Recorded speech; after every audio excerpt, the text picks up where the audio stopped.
തിരുവചനം തിരുവചനം.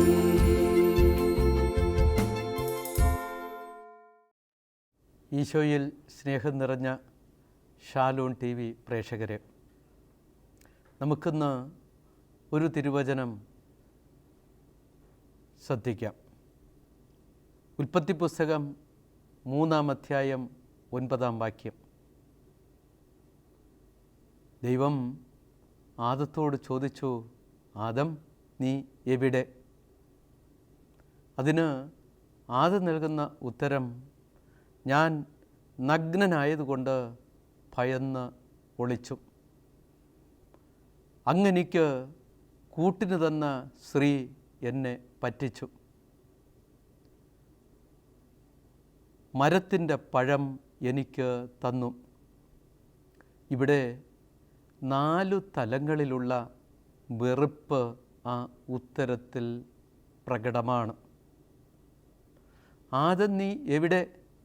നീ എന്നോടൊപ്പം ആയിരിക്കേണ്ടവനാണല്ലോ, എന്നിട്ട് നിനക്കെന്തു പറ്റി എന്നുള്ള രീതിയിൽ ഒരപ്പൻ വാത്സല്യത്തോടു കൂടെ മകനോട് ചോദിക്കുന്ന ആ രീതിയിലാണ് ആദത്തോട് ചോദിക്കുന്നത്.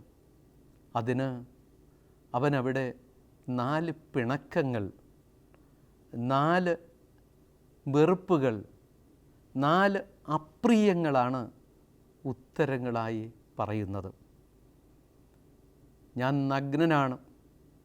അവൻ്റെ സ്വത്വത്തോട് തന്നെ അവന് മതിപ്പില്ല, അവന് ഇഷ്ടമല്ല. രണ്ടാമതായി, ഞാൻ അങ്ങയെ പേടിച്ചൊളിച്ചു. ദൈവത്തെയും അവനിപ്പോൾ ഇഷ്ടമല്ല, അല്പം പിണക്കത്തിലാണ്. മൂന്നാമതായി, അങ്ങനെക്ക് കൂട്ടിന് തന്ന സ്ത്രീ എന്നെ പറ്റിച്ചു. ഇവളെൻ്റെ അസ്ഥിയുടെ അസ്ഥി, മാംസത്തിൻ്റെ മാംസം എന്ന് പറഞ്ഞ് വീരവാദം മുഴക്കിയവന് ഇപ്പോൾ അവൾ ഇഷ്ടമില്ലാത്ത വ്യക്തിയായി മാറി. നാലാമതായി, പ്രകൃതിയോട് അല്പം പരിഭവം. ഈ 4 മേഖലകളെക്കുറിച്ച് നമുക്ക് ഇപ്പോൾ അല്പമായി ചിന്തിക്കാം. ഒന്നാമതായി, എന്നോട് തന്നെ പിണക്കത്തിലാണ്. ഉൽപ്പത്തി പുസ്തകം 4-ാം അധ്യായം 6-ാം വാക്യം. കായനോട് ദൈവം ചോദിച്ചു, നീ കോപിച്ചിരിക്കുന്നത് എന്തുകൊണ്ട്? നിൻ്റെ മുഖം വാടിയിരിക്കുന്നത് എന്തുകൊണ്ട്? പ്രിയമുള്ളവരെ, നമ്മുടെ മുഖം വാടിയിരിക്കാൻ പാടില്ല. നമ്മൾ ദൈവത്തിൻ്റെ മക്കളാണ്. അതുകൊണ്ട് തന്നെ എപ്പോഴും സന്തോഷത്തിൽ കഴിയുവാൻ, സന്തോഷമുള്ളവരായിരിക്കുവാൻ, മുഖത്തൊരു പ്രസന്നത സൂക്ഷിച്ച് ജീവിക്കുവാൻ നമുക്ക് കടമയുണ്ട്, ഉത്തരവാദിത്വമുണ്ട്. നമുക്കെന്തിൻ്റെ കുറവാണ് ഉള്ളത്? നല്ലവനായ ദൈവം നമുക്ക് ഈ പ്രപഞ്ചത്ത് ആവശ്യമായതെല്ലാം സൃഷ്ടിച്ച് നൽകിയിരിക്കുന്നു. അത് വേണ്ടതുപോലെ നമ്മൾ പ്രയോജനപ്പെടുത്തി ജീവിക്കുവാനായിട്ട് നമ്മളൊരു നല്ല മനസ്സ് കാണിച്ചാൽ നമുക്ക് ജീവിതം ആസ്വാദ്യകരമായിരിക്കും. നമുക്ക് കോപത്തിനോ പിണക്കത്തിനോ വെറുപ്പിനോ അവിടെ ഇട വരുന്നില്ല. പലപ്പോഴും നമുക്ക് കോപിച്ചിരിക്കാനാണ് ഇഷ്ടം. നമ്മളെന്തോ ആണെന്നുള്ള ഭാവത്തിൽ കഴിയുവാനാണ് നമുക്ക് പലപ്പോഴും ഇഷ്ടം. പ്രവാചകൻ മുഹമ്മദ് നബി പറയുന്നു, ഒരു മൽപ്പിടുത്തക്കാരനല്ല ശക്തൻ, കോപം സ്വയം നിയന്ത്രിക്കാൻ കഴിയുന്നവനാണ് ശക്തൻ. നമ്മളിലുള്ളിലുള്ള ഈ കോപത്തെ, ഈ അധമ്മത്തെ അടക്കുവാൻ, നിയന്ത്രിക്കുവാൻ കഴിയുന്നതിൻ്റെ തോതനുസരിച്ചാണ് നമ്മൾ മനുഷ്യരായി മാറുന്നത്. അഥവാ നമുക്ക് സ്വയം അഭിമാനിക്കുവാൻ, സ്വന്തം സ്വത്വത്തോട് അഭിമാനമുള്ളവരായി മാറുവാൻ സാധിക്കുന്നത്. അല്ലെങ്കിൽ പിതാവായ ദൈവം ചോദിച്ചപ്പോൾ ആദം കൊടുത്ത ഉത്തരം തന്നെ നമുക്കും ബാധകമായി തീർന്നു പോകും. പരിശുദ്ധ പിതാവ് ഫ്രാൻസിസ് മാർപ്പാപ്പയ്ക്ക് 2015 ലോകപ്രസിദ്ധനായ പത്രാധിപനായ അന്തോണിയോ സ്പദാരോ എന്ന വ്യക്തി ഒരു അപേക്ഷ നൽകിയുണ്ടായി. എനിക്ക് പരിശുദ്ധ പിതാവ് ഫ്രാൻസിസ് മാർപ്പാപ്പയെ നേരിട്ട് ഇൻ്റർവ്യൂ നടത്തണം. വത്തിക്കാൻ അനുവാദം നൽകി. പരിശുദ്ധ പിതാവ് ഫ്രാൻസിസ് മാർപ്പാപ്പയും ഈ പത്രാധിപൻ അന്തോണിയോ സ്പദാരോയും തമ്മിലുള്ള ഇൻ്റർവ്യൂ ആരംഭിക്കുകയാണ്. അവർ പരസ്പരം മുഖത്തോട് മുഖം നോക്കി ഒരു ചെറു പുഞ്ചിരി പരസ്പരം കൈമാറി. അപ്പോൾ പരിശുദ്ധ പിതാവിനോട് ആ പത്രാധിപൻ ചോദിച്ചു, അങ്ങ് ആരാണ്? വത്സല പിതാവ് അല്പം ഉത്തരം നൽകുന്നതിന് സമയമെടുത്തു. ചോദ്യകർത്താവിന് തോന്നി ഒന്നുകിൽ മാർപ്പാപ്പയ്ക്ക് ചോദ്യം ഇഷ്ടമായില്ല, അല്ലെങ്കിൽ ചോദ്യം മനസ്സിലായില്ല. ഞാൻ ഒന്നുകൂടെ ആവർത്തിക്കട്ടെയോ എന്ന് ചോദിച്ചു. മാർപ്പാപ്പ പറഞ്ഞു, വേണ്ട, എനിക്ക് ചോദ്യം മനസ്സിലായി. ഞാൻ ആരാണ് എന്ന ചോദ്യത്തിന് ഞാൻ ഉത്തരം നൽകുമ്പോൾ എൻ്റെ സ്വത്വത്തെക്കുറിച്ചുള്ള പൂർണ്ണമായ ഉത്തരമാണ് ഞാൻ നൽകേണ്ടത്. ഞാൻ ഒരു നിമിഷം എൻ്റെ ഓർമ്മ വെച്ച നാൾ മുതലുള്ള ഇതുവരെയുള്ള ജീവിതത്തെ ഞാൻ അളക്കുകയായിരുന്നു. എൻ്റെ ഹൃദയത്തിൽ അര ഇഞ്ച് ആഴത്തിൽ ഞാനിപ്പോൾ യാത്ര ചെയ്യുകയായിരുന്നു. എനിക്ക് ഉത്തരം കിട്ടി, ഞാൻ ഒരു പാപിയാണ്. ദൈവത്തിൻ്റെ അനന്തമായ കാരുണ്യത്താൽ വീണ്ടെടുക്കപ്പെട്ട പാപിയാണ് ഞാൻ. സ്വന്തം സ്വത്വത്തെ തിരിച്ചറിയുമ്പോഴാണ് നമുക്ക് ആത്മാഭിമാനം ഉണ്ടാകുന്നത്. അതുകൊണ്ടാണ് ശ്രീനാരായണ ഗുരു ശിഷ്യന്മാരോട് പറഞ്ഞു, ആദ്യമായി നിങ്ങൾക്കുണ്ടാകേണ്ട അറിവ് ആത്മജ്ഞാനമാണ്. ഞാൻ ഈ പ്രപഞ്ചത്തിലെ ഒരു ചെറിയ കണിക മാത്രമാണ് എന്ന തിരിച്ചറിവ് ഉണ്ടാകുന്നതിൻ്റെ തോതനുസരിച്ചാണ് നമ്മൾ വ്യക്തിത്വം വന്നു നിറയുന്നത്. പലപ്പോഴും നമ്മൾ ആരോ ആണ് എന്ന ഭാവത്തിൽ കഴിയാൻ ശ്രമിക്കുമ്പോഴാണ് എനിക്ക് എന്നോട് തന്നെ മതിപ്പില്ലാതെ വരുന്നത്. സ്നാപക യോഹന്നാനോട് ജെറുസലേമിൽ താമസിക്കുന്ന ഏതാനും പരിസയർ പുരോഹിതരെയും നിയമജ്ഞരെയും അയച്ചുകൊണ്ട് ഒരു ചോദ്യത്തിന് ഉത്തരം ലഭ്യമാക്കാൻ ശ്രമിക്കുകയായിരുന്നു. സ്നാപക യോഹന്നാൻ്റെ കീർത്തി പാലസ്തീനായിൽ നിറഞ്ഞ് തുളുമ്പി നിൽക്കുന്ന സമയം. വരുവാനിരിക്കുന്ന രക്ഷകൻ സ്നാപക യോഹന്നാനാണോ എന്ന സംശയം അവരുടെ ഇടയിലുണ്ടായി. അതുകൊണ്ട് സംശയ നിവാരണം ചെയ്ത് കിട്ടുന്നതിന് വേണ്ടിയാണ് ഈ പരിസയർ ഏതാനും പുരോഹിതരെയും നിയമജ്ഞരെയും സ്നാപക യോഹന്നാൻ്റെ അടുക്കൽ അയക്കുന്നത്. അങ്ങ് ആരാണ് എന്ന് സ്നാപക യോഹന്നാനോട് ചോദിക്കുന്ന സമയം സ്നാപക യോഹന്നാൻ വിനയാന്വിതനായി അവരോട് പറഞ്ഞു, ഞാൻ ക്രിസ്തുവല്ല, ഞാൻ ഏലിയ അല്ല, ഞാൻ പ്രവാചകനേ അല്ല. മരുഭൂമിയിൽ വിളിച്ചു പറയുന്ന കേവലം ഒരു സ്വരം മാത്രമാണ് ഞാൻ. വരുവാനിരിക്കുന്ന രക്ഷകനുമായി തട്ടിച്ചു നോക്കുമ്പോൾ ഞാൻ എത്രയോ ചെറുതാണ്. അവൻ്റെ ചെരുപ്പിൻ്റെ വാറ് അഴിക്കുവാൻ പോലും ഞാൻ യോഗ്യനല്ല, അത്ര നിസ്സാരനാണ് എന്ന്. സ്നാപക യോഹന്നാന് തൻ്റെ സ്വത്വത്തെക്കുറിച്ചുള്ള തിരിച്ചറിവുണ്ടായിരുന്നു. മറ്റുള്ളവർ തന്നിൽ ആരോപിക്കുന്ന ആ വലിപ്പത്തെ ചുമന്ന് നടക്കുവാനുള്ളവരല്ല നമ്മൾ. നമ്മളാരാണ് എന്ന തിരിച്ചറിവുണ്ടാകുമ്പോഴാണ് നമ്മൾ യഥാർത്ഥത്തിൽ നമ്മൾ ആത്മാഭിമാനമുള്ള വ്യക്തികളായി മാറുന്നത്. നമ്മൾ ആ കാര്യത്തിൽ കാപട്യമുള്ളവരാകുവാൻ പാടില്ല.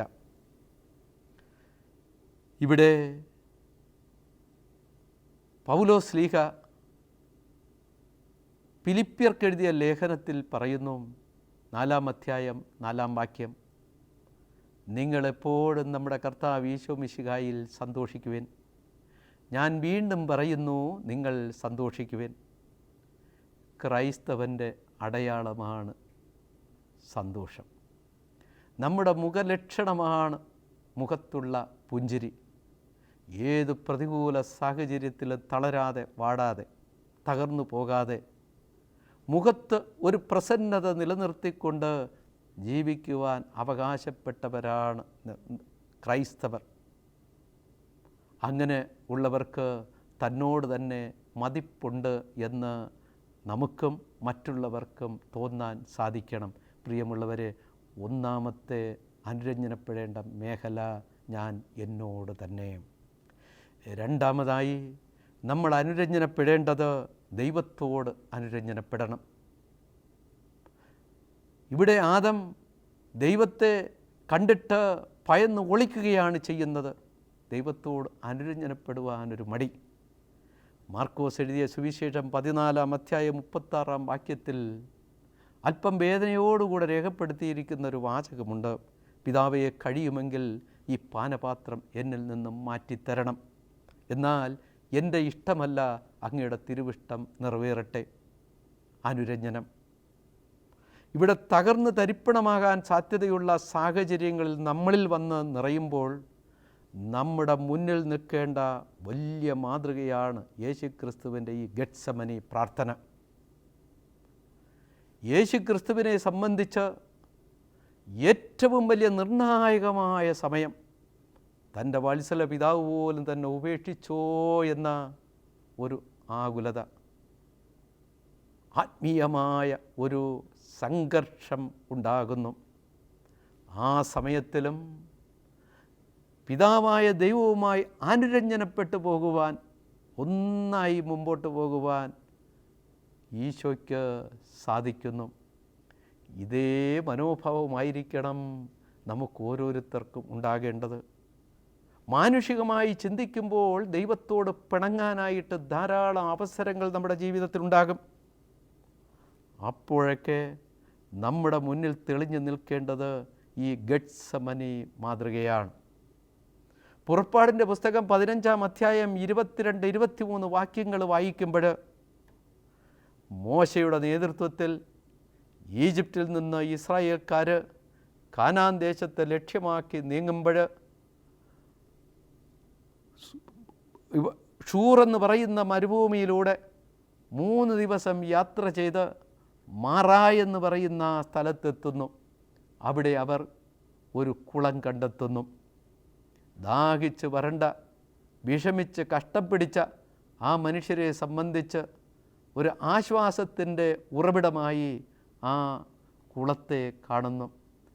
കുളത്തിലെ വെള്ളം ആവോളം കുടിച്ച് ദാഹം തീർക്കുവാനായി കുളത്തിനു ചുറ്റും അവർ ഒന്നിച്ചു കൂടി വെള്ളം അവർ പകർന്നെടുത്ത് കുടിക്കുവാൻ ശ്രമിക്കുമ്പോൾ വലിയ കയ്പ് അവർക്ക് അനുഭവപ്പെടുന്നു.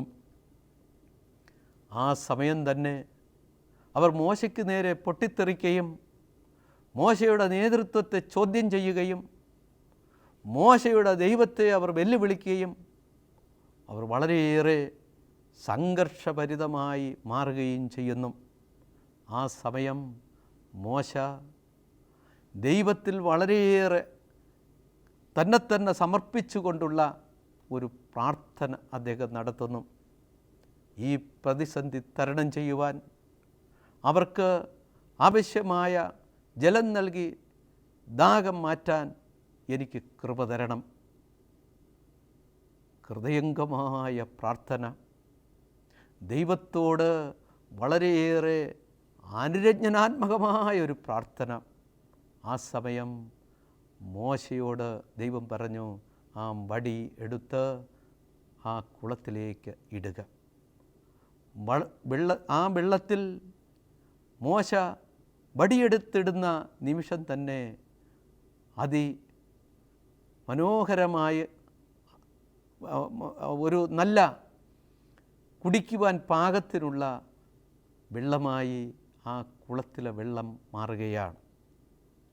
പ്രിയമുള്ളവരെ, നമ്മുടെ ജീവിതത്തിൽ കയ്പ് മൂടപ്പെട്ട കയ്പനുഭവങ്ങൾ ധാരാളം ഉണ്ടാകാം. നമുക്ക് മുമ്പോട്ട് നീങ്ങാൻ പറ്റാത്ത ദുസ്സഹമായ അനുഭവങ്ങൾ നമുക്കുണ്ടാകാം. ആ സമയം നമ്മൾ പെട്ടെന്നൊരു പക്ഷേ തിരിയുന്നത് ദൈവത്തിൻ്റെ നേർക്കായിരിക്കും. എന്തുകൊണ്ട് ദൈവം ഇത് വരുത്തി? ദൈവം പോലെ ശത്രുപക്ഷത്താണല്ലോ, ദൈവം പോലും മനസ്സിലാക്കുന്നില്ലല്ലോ, എനിക്കെന്തുകൊണ്ട് ഈ ഗതി വന്നു എന്നൊക്കെ പറഞ്ഞ് നമ്മുടെ ഉത്തരവാദിത്വത്തിൽ അടങ്ങിയിരിക്കുന്ന പ്രയാസങ്ങൾ തരണം ചെയ്യുവാൻ നമ്മൾ മുമ്പോട്ട് പോകുമ്പോൾ ഈ നിലവിളികൾ നമ്മൾ ഉയർത്തിയേക്കാം. അത് ദൈവത്തിന് എതിരെയാകരുത്. ദൈവത്തിൻ്റെ മക്കൾക്കടുത്ത സ്വാതന്ത്ര്യത്തിൽ നിന്നുകൊണ്ട് തീർച്ചയായും ദൈവത്തോട് നമുക്ക് പരിഭവത്തോടു കൂടിയ നമ്മുടെ ആവശ്യങ്ങൾ പറയാം. അല്പം പ്രയാസത്തോടുകൂടി നമുക്ക് നമ്മുടെ വേദനകൾ പങ്കുവെക്കാം. പക്ഷേ ഒരു കാരണവശാലും ദൈവത്തെ ശപിക്കുവാനും കുറ്റപ്പെടുത്തുവാനും ദൈവത്തിൽ നിന്നും പിന്തിരിയുവാനും ഇതുപോലുള്ള സന്ദർഭങ്ങളിൽ നമ്മൾ കൂദാശ മുടക്കിയും ദൈവവുമായുള്ള ബന്ധം വിച്ഛേദിച്ചും വിശുദ്ധ ഗ്രന്ഥ വായനയിൽ നിന്ന് പിന്മാറിയും കുടുംബ പ്രാർത്ഥന നടത്താതിരുന്നും നമ്മൾ ദൈവത്തെ വെറുക്കുകയല്ല വേണ്ടത്. ദൈവത്തോട് നമ്മൾ ചേർന്ന് മുമ്പോട്ട് പോകണമെന്നാണ് ഇതിലൂടെ നമ്മൾ പഠിപ്പിക്കുന്നത്. മൂന്നാമതായി നമ്മൾ സഹോദരങ്ങളോട് അനുരഞ്ജനപ്പെടണം. മാർക്കോസ് എഴുതിയ സുവിശേഷം 18-ാം അധ്യായം 21-22 നമ്മൾ കാണുന്നു. യേശുവിനോട് പത്രോസ് ചോദിച്ചു, എന്നോട് തെറ്റ് ചെയ്യുന്ന സഹോദരനോട് ഞാൻ എത്ര പ്രാവശ്യം ക്ഷമിക്കണം? 7 പ്രാവശ്യമോ? ഈശോ പറഞ്ഞു, 7 അല്ല 70 പ്രാവശ്യം. നിൻ്റെ സഹോദരന് ക്ഷമ ആവശ്യമുള്ളപ്പോഴൊക്കെ നീ ക്ഷമിക്കണം. നമ്മളാരും തികഞ്ഞവരല്ല. ഒരു വിരൽ നമ്മൾ നമ്മുടെ സഹോദരനെതിരെ ചൂണ്ടുമ്പോൾ നമുക്ക് നേരെ തന്നെ പല വിരലുകളും ചൂണ്ടുന്നു എന്നുള്ള വസ്തുത നമ്മൾ തിരിച്ചറിയണം. അതുകൊണ്ട് തന്നെ നമുക്ക് കിട്ടുന്ന ഏറ്റവും ആദ്യത്തെ സമയം തന്നെ മറ്റുള്ളവരോട് അനുരഞ്ജനപ്പെടുവാനൊരു മനസ്സ് കാണിക്കണം. ഭാര്യ ഭർത്താവിനോട്, ഭർത്താവ് ഭാര്യയോട്, മാതാപിതാക്കൾ മക്കളോട്, അയൽവക്കക്കാരോട്, സഹപ്രവർത്തകരോട്, സഹപാഠികളോട്, നമ്മൾ കൂടെ വസിക്കുന്നവരോടൊക്കെ നമ്മളെപ്പോഴും ക്ഷമിക്കുവാൻ നമ്മൾ മുൻകൈയെടുക്കണം എന്നാണ് അതിലൂടെ സൂചിപ്പിക്കുന്നത്. ഉൽപ്പത്തി പുസ്തകം 50-ാം അധ്യായം 20-ാം വാക്യം. പൂർവ്വ യവസേപ്പ് തന്നെ വളരെയേറെ വേദനിപ്പിച്ച, ഉപദ്രവിച്ച, നിഷ്കരുണം പല തിന്മകളും ചെയ്ത സഹോദരങ്ങൾ നിസ്സഹായരായി തൻ്റെ മുമ്പിൽ വന്ന് നിൽക്കുമ്പോൾ അദ്ദേഹം ആ സഹോദരങ്ങളോട് പറയുന്നു, എനിക്കെതിരെ ഒരുപാട് തിന്മകൾ ചെയ്തു, ദൈവം അത് നന്മയാക്കി മാറ്റി. നിങ്ങൾ എനിക്കെതിരെ ചെയ്യാൻ പാടില്ലാത്ത അരുതാത്ത ധാരാളം കാര്യങ്ങൾ ചെയ്തു, നല്ലവനായ ദൈവം അതെല്ലാം നന്മയാക്കി മാറ്റി. എന്തൊരു വലിയ ക്ഷമ പ്രിയമുള്ളവരെ!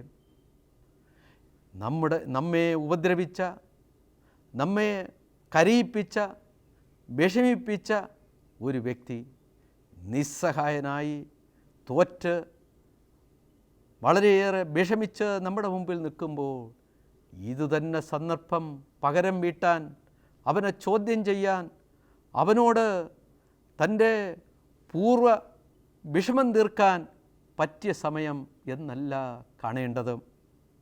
അവനോട് ദയവും അലിവും കരുണയും നമ്മൾ കാണിക്കണമെന്ന് നമ്മുടെ പൂർവ്വ യവസേപ്പ് നമ്മെ ഓർമ്മപ്പെടുത്തി തരികയാണ്. ലൂക്കാ എഴുതിയ സുവിശേഷം 23-ാം അധ്യായം 34-ാം വാക്യം. പിതാവേ, ഇവർ ചെയ്യുന്നത് എന്തെന്നിവർ അറിയുന്നില്ല, ഇവരോട് ക്ഷമിക്കണമേ. യേശുക്രിസ്തു എങ്ങനെയാണ് ശത്രുക്കളോട് ക്ഷമിക്കേണ്ടത് എന്ന് നമ്മെ പഠിപ്പിക്കുകയാണ്. ക്രിസ്തു ശിഷ്യരായ നമ്മോട് ശത്രുക്കളോട് എങ്ങനെയാണ് ക്ഷമിക്കേണ്ടത് എന്ന് നമ്മൾ പലപ്പോഴും നിസ്സാര കാര്യങ്ങൾ പോലും ക്ഷമിക്കാൻ മനസ്സില്ലാത്തവരാണ്. ക്ഷമിക്കാൻ എന്നെ കിട്ടില്ല, വേറെ ആളെ നോക്കണം എന്നാണ് പലപ്പോഴും നമ്മൾ പറയുക. ക്ഷമ ഒരു വലിയ പുണ്യമാണ്. അതുകൊണ്ടാണ് യേശുക്രിസ്തു മറ്റെല്ലാ പുണ്യങ്ങളും ഇരുന്നു കൊണ്ടും നിന്നുകൊണ്ടും നടന്നുകൊണ്ടും പഠിപ്പിച്ചുവെങ്കിൽ ഈ ക്ഷമയെന്ന പുണ്യം പഠിപ്പിക്കാൻ ഈശോ കുരിശിലേറി. ആകാശത്തിനും ഭൂമിക്കും മധ്യേ നിന്നുകൊണ്ടാണ് ഈശോ ക്ഷമയെന്ന പുണ്യം പഠിപ്പിച്ചത്. നമ്മളത് തിരിച്ചറിയണം. കേവലം ബലഹീനരായ നമുക്ക് പലപ്പോഴും ക്ഷമിക്കാൻ സാധിക്കുന്നില്ല. എനിക്കെൻ്റെ അപ്പനോട് ക്ഷമിക്കാൻ സാധിക്കുന്നില്ല, അമ്മയോട് ക്ഷമിക്കാൻ സാധിക്കുന്നില്ല, ഭാര്യയോട് ക്ഷമിക്കാൻ സാധിക്കുന്നില്ല, മക്കളോട് ക്ഷമിക്കാൻ സാധിക്കുന്നില്ല. നമ്മൾ തിരിച്ചറിയണം, നമ്മൾ ആരാ? നമ്മൾ ക്ഷമിക്കണം, തോറ്റുകൊടുക്കണം, വിട്ടുകൊടുക്കണം. എങ്കിൽ മാത്രമേ നമുക്ക് ജീവിതം ആസ്വദിക്കാൻ സാധിക്കൂ. എന്തോരം നമുക്ക് ക്ഷമിക്കാൻ സാധിക്കുമോ അത്രമാത്രം നമുക്ക് ജീവിക്കാൻ സാധിക്കും. മാനസംതൃപ്തിയോടെ നമുക്ക് ജീവിക്കാൻ സാധിക്കും. അതാണ് നമ്മൾ ചെയ്യേണ്ടത്. നാലാമതായി നമ്മൾ പ്രകൃതിയോട് അനുരഞ്ജനപ്പെടണം. വ്യക്തിത്വ ശുചിത്വത്തിൽ മലയാളികൾ വളരെ മുന്നിലാണ്. വ്യക്തി ശുചിത്വം.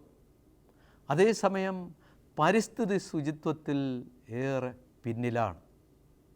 നമ്മൾ പരിസ്ഥിതിയോട് സൗഹൃദ മനോഭാവം പുലർത്തി ജീവിക്കുവാൻ നമ്മൾക്ക് സാധിക്കണം. ഇവിടെ പ്രകൃതിയെ അസ്വാഭാവികമായി നമ്മൾ അവഗണിക്കുകയും പരിക്കേൽപ്പിക്കുകയും ചെയ്താൽ പ്രകൃതി പ്രതിഷേധിക്കും, പ്രകൃതി പ്രതികരിക്കും. പലപ്പോഴും നമുക്ക് താങ്ങാൻ പറ്റാത്ത വിധത്തിലുള്ള പ്രതിഷേധവും പ്രതികരണവുമായിരിക്കും പ്രകൃതി നമ്മമേൽ നടത്തുന്നത്. അതുകൊണ്ട് പ്രിയമുള്ളവരെ, നമുക്ക് പ്രകൃതിയോട് അനുരഞ്ജനപ്പെട്ടുകൊണ്ട് പ്രകൃതിയോട് സൗഹൃദ മനോഭാവം പുലർത്തിക്കൊണ്ട് ജീവിക്കാൻ നമുക്ക് സാധിക്കണം.